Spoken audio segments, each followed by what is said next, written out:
Hi, I'm Mitch Gallagher. Welcome to Sweetwater's Guitars and Gear. This time out, we have something special for you.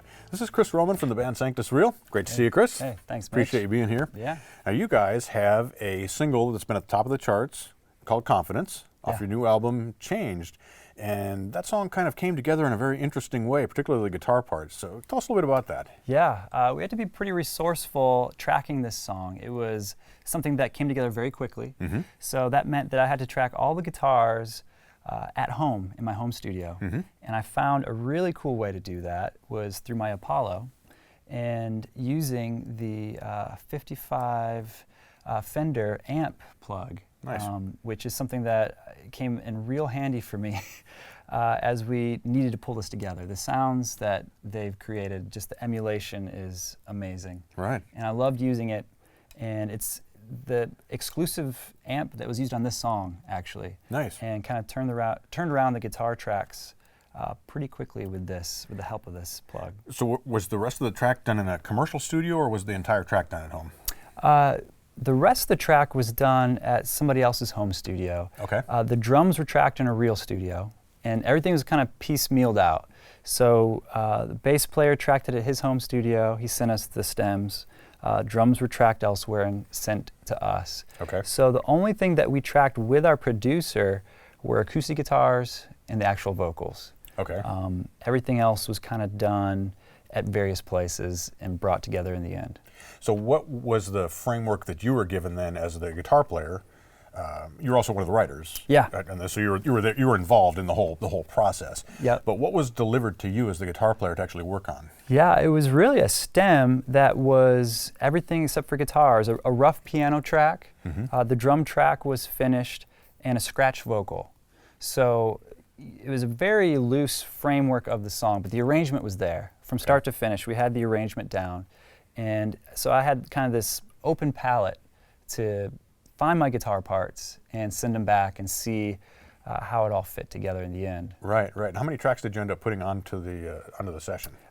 Not very many. It's a simple song, and I think that was part of the challenge, actually, of this song, was taking a song that has 4 or 5 chords in it and giving it that Sanctus Real sound to me, which you need guitars, electric guitars, right, and a few key parts to kind of keep it interesting throughout.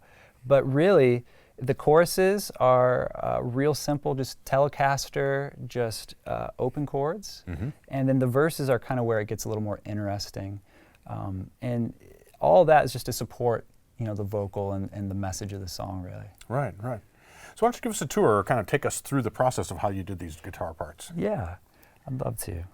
So really, what I feel like anybody should know about making a record that I've learned over the years is less is always more, in my opinion. And I've seen it in the studio. We'll spend hours on parts that don't end up in the final mix because maybe it just clutters it. So the key for me is just finding a few key things that you can kind of tuck into the mix, but fill it out in a way that you don't even really know what it is you're hearing necessarily. And that's kind of the way we've always done it. This song, the beginning has a few guitar parts that are reverse guitar parts that I made with some reverb plugins and kind of spliced together to give it a little bit of a cool, different sound coming into the first verse. So you'll hear that reverse part, and then there again. And all that's just supporting some very simple, kind of higher strummed chords with reverb and delay on it. But that's really all that's in the intro of the song, and it's 4 chords. So just for me, it's finding an interesting sound like that kind of fills the space without having to have more guitars on it. Right. So it's one guitar playing that, and then the little reverse guitar going in and out. So 2 guitars there, and you have piano and a pad. Pad's always the glue that kind of holds the whole thing together. And so you get into the chorus, and it's just stereo guitars, electrics, real simple, a Telecaster through the Fender plug, and acoustic guitar. I think capoed at like 9 or 10 to sound more like a mandolin. Give it more of a sparkle kind of? Yeah, just real straight. Oh, neat. And, you know, so up to that point, there's not a ton going on, but, you know, when you put it all together, it sounds like just the power of those chords keeps it moving, you know? You know, for me, by the time I get to a second verse, I want to hear a little bit more, though. Right. And so the second verse, I pulled apart a little bit so you could see some of the guitars that are happening here. And one of the first things I laid down was this verbed out harmonics that just kind of come in on the downbeats, you know, at the top of these measures. And that was all just recorded direct through the Apollo and with some reverb effects on it. Mm-hmm. Now, when you're tracking, you're plugging your guitar into the instrument input on the Apollo. Yep. Are you recording with the plug-in active, or are you going back later and applying the plug-in? No, I'm doing it through console. So yeah, the plug-in, the Fender amp plug-in is always on for me in the channel strip, and then in Logic, I will play with plugins there in the channel, like reverb and delays, and see what kind of sound I can get there that feels right to fill in the space, as opposed to adding it later. Right. But this is basically taking the place of having a mic'd up amplifier. You're just totally. recording it straight in. You're not worried about direct and reamping and all those kind of things that sometimes you can mess with. No, but I love that with this plugin, you can blend different microphones and placements and the speakers. There's so much versatility. I was not out of options by using this plug. So it gave me everything I needed to, and I had maybe 3 electric guitars that I have a Fender Tele, a Fender Strat, and I also have an old 330 Gibson. It's like a 67 Gibson ES330. With P90s in it? Yes. So more of that kind of hollow body sound for some of the thicker stuff. And with this amp plug and a few, Sound Toys plugs, I was able to get all the sounds, which you're hearing right here. And I added a little high one as well on top of that, just a little higher to kind of give them both something, a little depth. And then you always need, to me, you need something that kind of is rhythmic in the background happening. And this, for me, was very subtle. And I introduced it halfway through here of the second verse. Was this riff.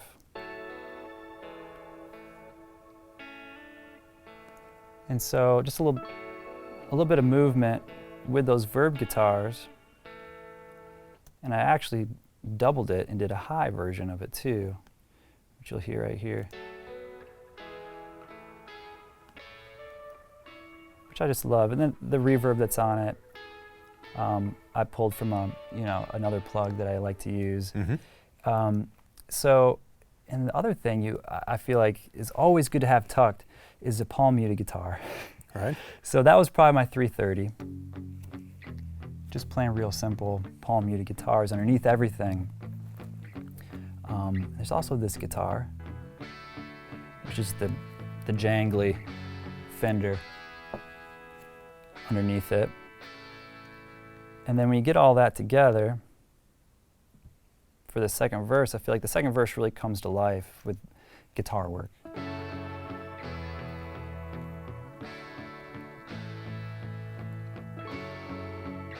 But when you hear the whole track, you're not hearing all that necessarily, but you're feeling a fullness that you didn't hear in the first verse.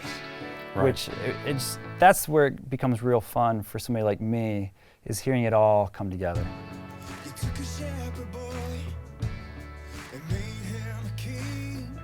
And I did it all at home with one little unit. Right. It's pretty cool. I like the way you're tucking those kind of octave versions or higher versions. If we would just add that sparkle on top of all that and open that up. Oh, thanks. As opposed to having to play a great big chord, which would sound very different. Yeah, you're totally right. And then when you get back into the chorus, it's just back to the big chords, and that's really a simple thing that anybody can do at home. Finding parts is fun for me. That exploration is just, I love it. And I probably went through 50 different parts before I landed on what I did here.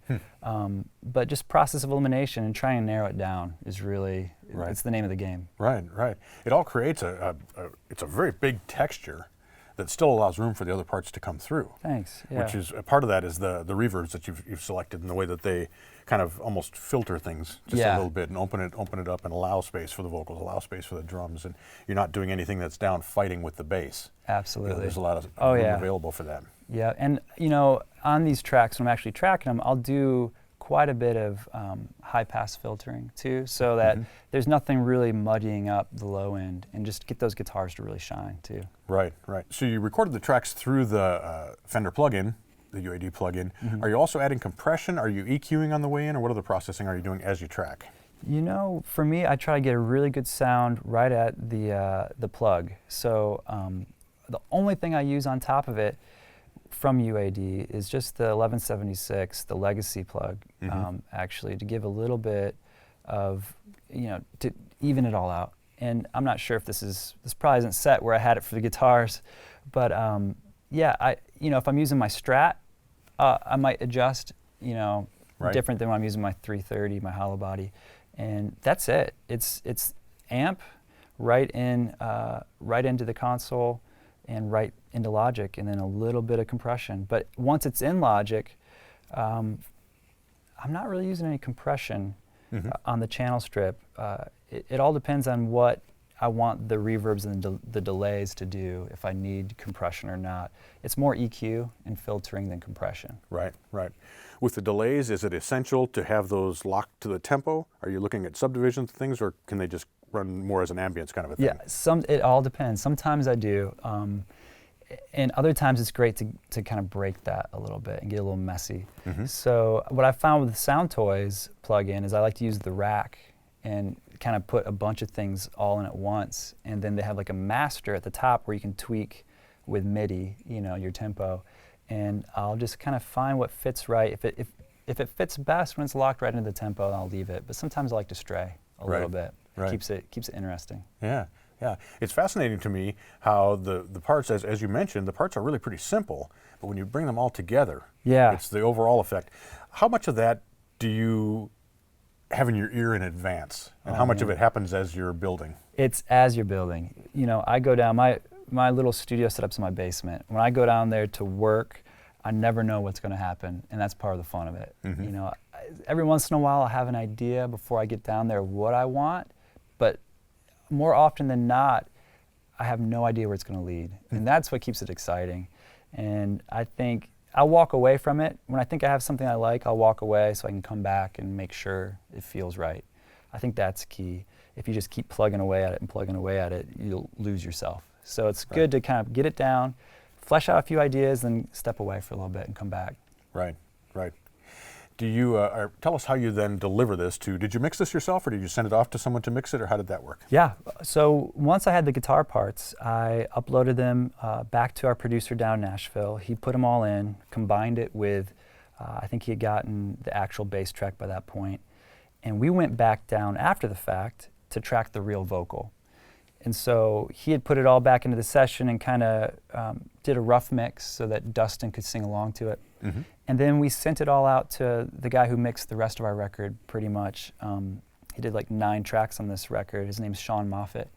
And he did a stellar job at mixing our home studio tracks and making them sound amazing. They don't sound home studio at all. It sounds, obviously it comes across as it's a pro production, and whether you did it at home or you did it in a studio is almost irrelevant at this point. What matters are the parts and that you captured the tones, which of course the UAD plugins do so well. Oh my goodness. And a lot of the guys we're working with, this is all they're using down in Nashville. You know, a lot of these producers, it was in a home studio, one microphone into an Apollo, and whatever plugs they have, you know, they're using, and they have a vocal chain they like. But more often than not, this was the setup, surprisingly, for the whole really record. Awesome. Yeah. Well, it allows you to work quickly. So when you have the ideas, you can lay them down and not spend a lot of time. But still get professional results. Yeah, it's top notch. We love it. Very cool. Yeah. Chris, thanks so much for giving us a tour of this. It's fascinating to see how all those parts interlock and come together. You're just a master at that arranging kind of thing. So it's fun. Very cool and a great sounding track. Thank you very much. Appreciate it. Thank you very much. No problem. And thank you for joining me for Sweetwater's Guitars and Gear. Be sure to tune in next time. We'll have more guitars, more amps, more effects, and we'll be making lots of music. I'm Mitch Gallagher.